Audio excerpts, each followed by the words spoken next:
Have you ever noticed something strange about people who have very few friends? They're not loud. They're not desperate for attention. They move quietly through life, thinking deeply, observing everything. Most people misunderstand them.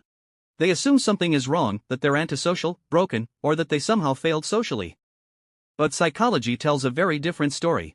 In many cases, these people aren't lonely. They're selective. Because their mind doesn't tolerate shallow energy. It doesn't enjoy fake smiles, forced laughter, and empty conversations. Their brain instantly senses when someone is pretending. When someone is wearing a mask. When someone is manipulating the room. And instead of playing along, they walk away. Not out of arrogance. Out of self-respect. They would rather sit alone in silence than sit in a crowd full of lies. That's the first truth. People who walk alone have zero patience for fake personalities. They don't bond easily because most connections today aren't real. They're performances. And this mind refuses to perform. Now here's the second truth. They don't want many relationships. They want meaningful ones. They don't care about contacts in their phone. They care about connections in their soul. Small talk exhausts them. How's the weather? What's up? Conversations where nothing matters, nothing goes deep. Their brain craves substance. They want to talk about purpose, human behavior, the meaning of life, and what's really happening beneath the surface. And because those conversations are rare, they often stay alone. Waiting, not settling. Third truth. Their nervous system works differently. Social interaction costs them energy. Every smile, every reply, every emotional signal, their brain processes all of it.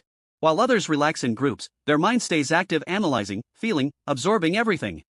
So after being around people, they don't feel bored. They feel exhausted. They need solitude to recharge. Silence. Space. Time alone. Not because they hate people, because their mind works harder in social spaces. Fourth truth. They don't need applause to feel worthy. They don't depend on likes, validation, or approval. Their confidence comes from inside. They can sit alone for hours, thinking, learning, building ideas, creating their own world. They don't need a crowd to feel alive. They don't need attention to feel important. And that independence makes them look distant. But in reality, it makes them powerful, because they are emotionally self-sufficient. Fifth truth. They didn't become this way randomly. Something in their past shaped them. A betrayal, a deep disappointment, a moment when someone they trusted let them down. And their brain never forgot it. It learned to be cautious, to observe before opening up, to protect what matters most. From that point on, everything changed.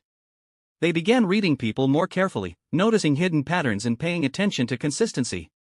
Emotional closeness stopped being something they rushed into, it had to be earned. Psychology calls this a high trust threshold. It's protection, not weakness. Having only a few friends doesn't mean something is wrong with them. It means their mind is wired for awareness, sensitivity, depth, and emotional intelligence. They think deeply, feel intensely, notice what others overlook.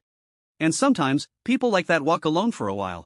Not because they don't belong, but because they're not meant for crowds, they're meant for meaning. So if this video felt like it was describing you, if it felt uncomfortably accurate, then your mind is stronger than you realize.